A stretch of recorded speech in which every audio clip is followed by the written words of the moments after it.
Hi friends, ఈరోజు మనందరికీ ఉపయోగపడే ఒక కొత్త టాపిక్ గురించి చెప్పబోతున్నాను. జపాన్ దేశంలో 100 సంవత్సరాలు పైబడి జీవిస్తున్న వారు 50,000 మందికి పైగా ఉన్నారంట. అంతేకాకుండా మిగతా దేశాల వారితో పోల్చుకుంటే జపాన్ దేశస్థులు ఆరోగ్యంగా జీవిస్తున్నారు. దీనికి గల కారణాలు తెలుసుకోవడానికి చేసిన పరిశోధనలో తెలిసిన నిజం ఏమిటంటే వీళ్ళందరికీ కామన్గా ఒక అలవాటు ఉందని. అదేంటంటే ఉదయం లేచిన వెంటనే ఖాళీ కడుపుతో 3 గ్లాసుల వాటర్ తాగడం. దీనివల్ల కలిగే లాభాలు ఏంటో తెలిస్తే దీన్ని ఖచ్చితంగా మీరు కూడా ఒక అలవాటుగా మార్చుకుంటారు. మన వయసు పెరిగే కొద్దీ చర్మం ముడతలు పడడం జరుగుతుంది. ఈ ప్రక్రియను ఆపడం ఎవరి వల్ల కాదు, కానీ ఉదయం లేచిన వెంటనే వాటర్ తాగితే ముడతలు పడే ప్రక్రియ చాలా వరకు నెమ్మదిస్తుంది.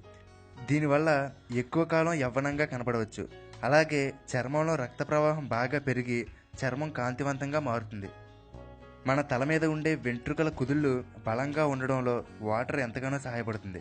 మన బాడీ డీహైడ్రేషన్కు గురైనప్పుడు జుట్టు కుదుళ్ళు బలహీనపడతాయి. మనం రాత్రి నిద్రపోయినప్పటి నుండి మరలా నిద్ర లేచే వరకు మధ్యలో మన బాడీకి నీరు అందకపోవడం వల్ల ఎక్కువగా డీహైడ్రేషన్కి గురవుతుంది. కాబట్టి ఉదయం లేచిన వెంటనే నీరు త్రాగితే శరీరానికి తగినంత నీరు లభించడం వల్ల జుట్టు కుదుళ్ళు బలపడి జుట్టు ఆరోగ్యంగా ఉంటుంది. పరగడుపునే నీళ్లు త్రాగడం వల్ల మన బాడీలోని మెటబాలిజం 25% వరకు పెరుగుతుంది. అంతేకాకుండా కడుపు నిండుగా ఉండడం వల్ల ఆకలి కూడా తక్కువ వేస్తుంది. దీనివల్ల ఈజీగా బరువు తగ్గవచ్చు. మన మెదడులో 75% వరకు నీరే ఉంటుంది. మరి ఆ లెవెల్స్లో మెదడుకి నీరు అందకపోతే మెదడు పనితీరు మందగిస్తుంది. అలా కాకుండా ఉదయమే నీరు త్రాగడం వల్ల ఆ రోజంతా యాక్టివ్గా ఫ్రెష్గా ఉన్న ఫీలింగ్ మనకు కలుగుతుంది. నిద్ర లేచిన వెంటనే ఖాళీ కడుపుతో తాగిన నీరు కిడ్నీలో రాళ్లు ఏర్పడడానికి కారణమైన యాసిడ్స్ని బలహీనపరుస్తుంది. తద్వారా భవిష్యత్తులో కిడ్నీలో రాళ్లు రాకుండా జాగ్రత్త పడవచ్చు. మన జీవక్రియలో భాగంగా మన బాడీలో కొన్ని టాక్సిన్స్ విడుదల చేయబడతాయి. ఇవి బాడీలోనే ఉండిపోతే కంటి చూపు మందగించడం, మూత్ర సంబంధ వ్యాధులు, డయేరియా, తలనొప్పి వంటి వ్యాధులు రావచ్చు. సో ఉదయమే నీళ్లు త్రాగితే కిడ్నీలో ఫిల్టర్ ప్రాసెస్ ఎక్కువగా జరిగి ప్రమాదకరమైన ఈ టాక్సిన్స్ అన్నీ బయటికి పంపివేయబడతాయి.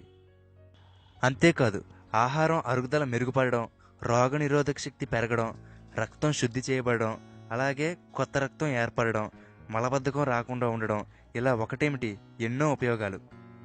మరి ఇన్ని ఉపయోగాలు ఉన్నాయని తెలిసి కూడా మనం పాటించకపోతే అది మన తప్పే అవుతుంది. మరి ఇంకెందుకు ఆలస్యం, రేపటి నుండే దీన్ని అలవాటుగా చేసుకుందాం. ఇంకొక విషయం, మీరు ఉదయమే నీరు తాగిన తర్వాత 45 నిమిషాల వరకు ఏమీ తినకుండా ఉంటే మంచిది. అలాగే ఒకేసారి 3 గ్లాసులు తాగలేని వారు మొదట 1 గ్లాసుతో మొదలుపెట్టి క్రమక్రమంగా పెంచుకోండి. మీకు వీలైతే మీరు త్రాగాలని అనుకున్న నీటిని రాత్రి పడుకునే ముందు ఒక రాగి పాత్రలో పోసి ఉంచండి. లేచిన తర్వాత ఆ రాగి పాత్రలో నీటిని తాగండి. దీనివల్ల మీకు మరింత ఆరోగ్యం చేకూరుతుంది. రాగి పాత్రలో నీరు తాగితే కలిగే లాభాల గురించి తర్వాత వీడియోలో తెలుసుకుందాం. మరి ఇటువంటి మంచి విషయాలను మిస్ కాకుండా చూడడానికి వెంటనే తెలుగుబడి ఛానల్కి సబ్స్క్రైబ్ అవ్వండి. ఈ వీడియో మీకు నచ్చితే లైక్ చేయండి. అలాగే మీ ఫ్రెండ్స్ అందరితో షేర్ చేసుకోండి. ఈ వీడియో మీద మీ అభిప్రాయాన్ని కామెంట్ బాక్స్లో పోస్ట్ చేయండి. Thank you.